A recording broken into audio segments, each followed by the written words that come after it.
Salty coffee. He met her at a party.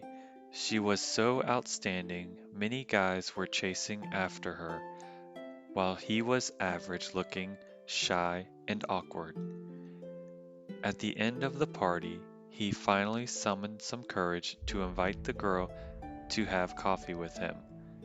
She was surprised, but out of politeness, she accepted his invitation to go on a date.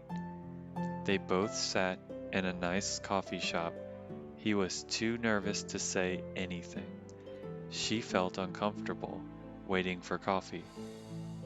With him being so shy and awkward around her, it seemed like the conversation between them would never start. The coffee was brought, and suddenly he asked the waiter, "Would you please get me some salt? I'd like to put it in my coffee." Everyone at the cafe stared at him with a strange look. His face turned red, but still, he put the salt in his coffee and drank it. She asked him curiously, why this unusual habit? He took a couple of sips and replied, "When I was a little boy, I lived near the sea. I liked playing in the sea.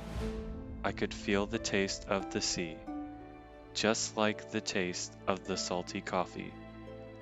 Now every time I have the salty coffee, I always think of my childhood, think of my hometown.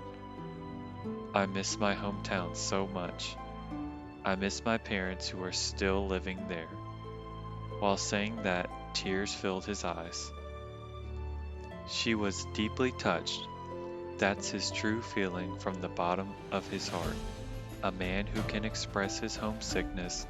He must be a man who loves home, cares about home, has realized his responsibility for his family. She then started talking about her childhood, her faraway hometown, and her family. That was a really nice talk, also a beautiful beginning of their love story. They continued to date. She found that actually, he was a man who meets all her demands. He had tolerance, was kind-hearted, warm, careful. He was such a good man, and had it not been for the salt in the coffee, she'd never have really known him.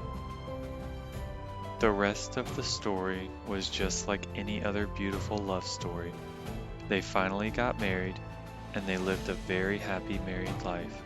And sure, every time she made coffee for him, she put some salt in the coffee, just the way he liked it. After 40 years of marital bliss, he died after a short illness. One day, she found a letter he had left for her which said, "My dearest, please forgive me, forgive my whole life's lie. This was the only lie I said to you, the salty coffee. Remember the first time we dated? I was so nervous at that time. I actually wanted some sugar, but I said salt. It was hard for me to change, so I just went ahead. I never thought that could be the start of our communication. I tried to tell you the truth many times in my life, but I was too afraid to do that, as I have promised not to lie to you for anything. Now I'm dying, so I tell you the truth. I don't like the salty coffee. What a strange, bad taste. But I have had the salty coffee for my whole life. Since I knew you, I never felt sorry for anything I did for you. Having you with me is the biggest happiness for my whole life. If I could live for the second time, I would still want to know you and have you for my whole life, even though I have to drink the salty coffee again. Please forgive me, darling, for lying to you in that coffee shop, and then not telling you the truth every time you made coffee for me. I am not lying now when I say I wouldn't have that coffee any other way. still madly in love with you. Tears fell down her cheek as she finished reading the letter. If anybody asks her, "How did that salted coffee taste? It's sweet," she always replies. So, did you enjoy the story? Did you learn something new from it? Were there any new words or grammar points that you learned from the story? Write them in the comments to remember them longer. If you like the story, don't forget to like, subscribe, and share to help this channel grow. See you next time. Hẹn gặp lại các bạn sau nhé.